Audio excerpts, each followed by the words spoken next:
Vamos lá, galera, retomando a nossa aula. Então vamos para o segundo módulo, que nós vamos falar sobre os riscos ocupacionais, a base da prevenção de saúde do trabalhador, da nossa disciplina de enfermagem na saúde do trabalhador, ok? Conceito central para qualquer elemento de trabalho com potencial pode causar dano à saúde da integridade, tá? Esse é o conceito central que a gente não pode esquecer. A base sempre vai ser, como eu falei no módulo 1, o CAB 41, que é o caderno de atenção básica número 41, que é focado na saúde do trabalhador. E a ideia, o objetivo é identificar e intervir ativamente para prevenir o adoecimento. Então a ideia aqui é na prevenção. E aí a gente começa falando sobre perigo e risco, né? Então, o perigo é uma fonte potencial de dano inerente, né? Exemplo, um tambor contendo ácido corrosivo. Então ali tem um perigo, né? E a ação de prevenção é eliminar ou substituir a fonte. Então, ou eu vou eliminar aquela fonte, ou eu vou substituir a fonte. O risco ocupacional é a probabilidade de dano ocorrer relacionado à exposição ao perigo. Então, a probabilidade de ser atingido pelo ácido durante o manuseio. Então, enquanto eu estou manuseando, o risco que eu tenho de entrar em contato.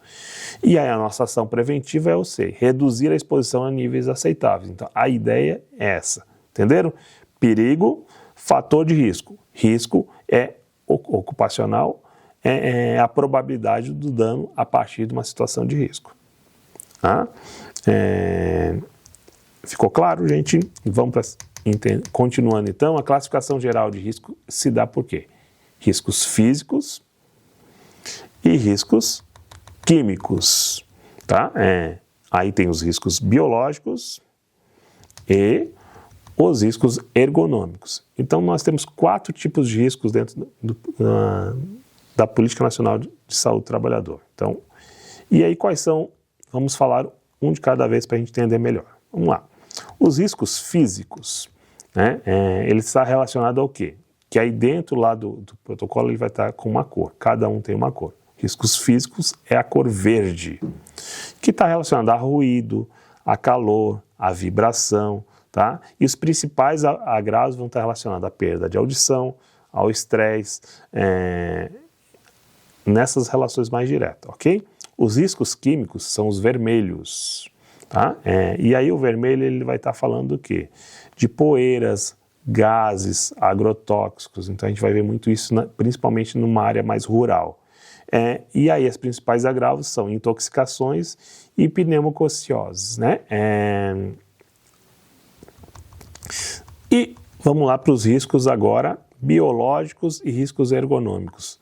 Os biológicos, a cor é marrom, não esqueçam, e está relacionado a exemplos aqui, bactérias, vírus ou fungos, né? E a gente pode pensar nos principais agravos, que hepatite, tuberculose, ocupacional, tá? Tudo aqui a gente está falando relacionado diretamente ao trabalho, não esqueçam disso. E os ergonômicos, né?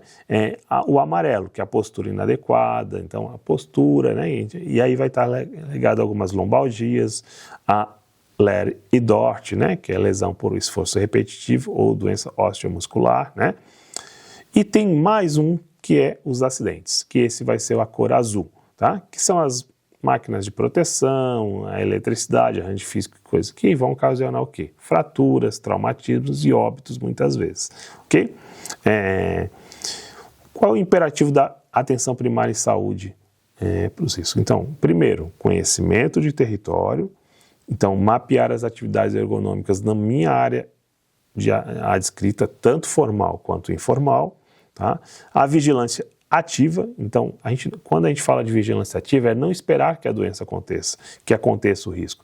A gente vai prevenir para que isso não aconteça. Então a gente age antes do acontecimento, ok? E um ponto importante, né, é a integração clínica, a vigilância. Usar a anamnese ocupacional para rastrear causa do adoecimento. E a informação clínica deve disparar então a VISAT, que é a Vigilância em Saúde do Trabalhador, para proteger o coletivo. Então, dentro da anamnese ocupacional, no meu atendimento na atenção primária em saúde, quando eu faço esse nexo causal daquele adoecimento ou daquele acidente relacionado ao trabalho, eu vou comunicar a vigilância em saúde do trabalhador para que se tome outras ações para proteger, aí prevenir o agravo para outras pessoas no mesmo local de trabalho, tá? E aí vamos falando agora sobre agravos e alta prevalência, né? Quais são as doenças de agravos maiores, né? Então a gente vai falar de LER e DORT, que são lesões osteomusculares, né? O risco predominante é ergonômico, então LER e DORT é ergonômico, então problemas de lombalgias, problemas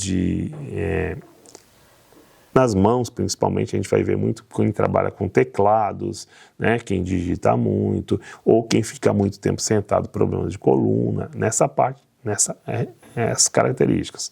E os fatores de risco do trabalho são repetitividade, então quando a gente faz muitas vezes a mesma função, então digita o tempo inteiro, posturas estáticas, ficar muito tempo sentado, né, e força excessiva e pausas insuficientes. É necessário, para que não cause uma lesão, que a gente tenha intervalos dentro do trabalho, que a gente possa caminhar, que a gente possa levantar do local, que a gente possa diminuir essa digitação por tempo completo. Os transtornos mentais são outro agravo bastante importante dentro da saúde do trabalhador, que está um risco predominante psicossocial, né?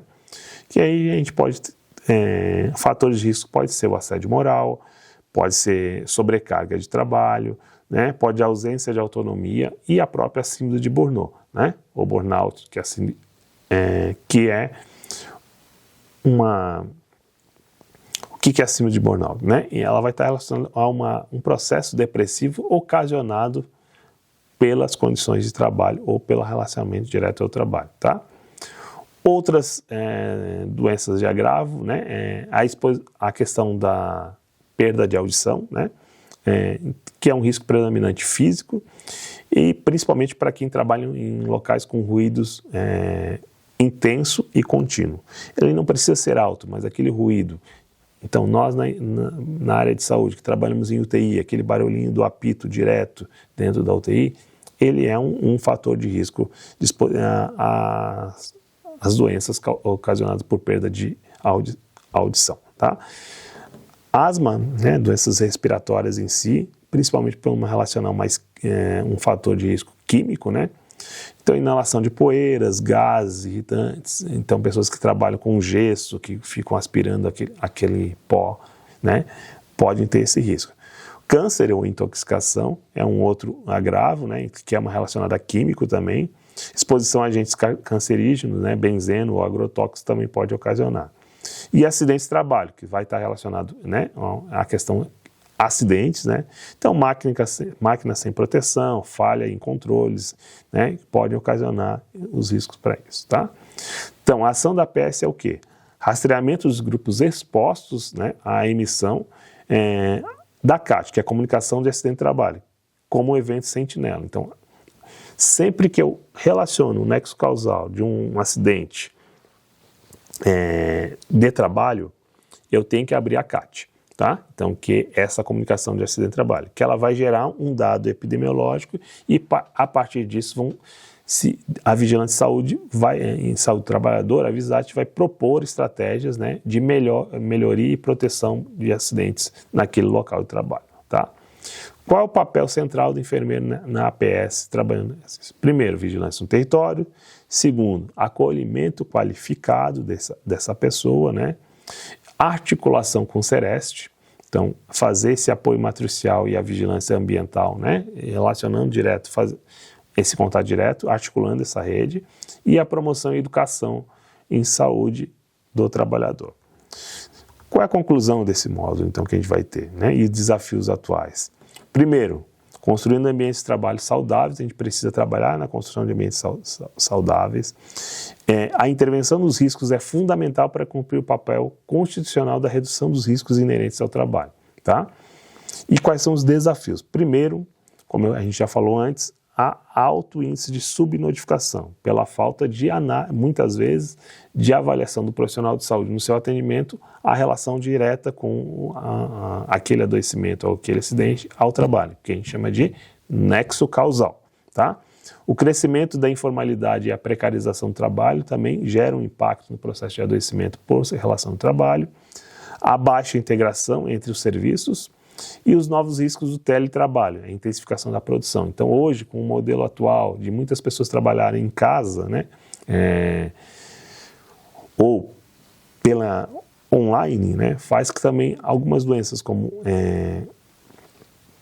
a questão, porque é importante, o home office, ele é uma estratégia importante, no entanto, muitas vezes a gente trabalha muito mais do que o nosso horário de trabalho. Tá? Então a gente precisa importante delimitar isso, que muitas vezes a gente está em casa, está livre para trabalhar. Não, às vezes são reuniões contínuas e a gente fica sentado muito tempo e no fim a gente perde uma rotina do dia naquele processo. Então é importante a gente manter, quando a gente trabalha em home office, uma organização de tempos em tempos, levantar, fazer outras coisas naquele momento, para que o corpo não fique naquela rotina contínua desse processo. Certo, galera? Valeu, mais um módulo completo.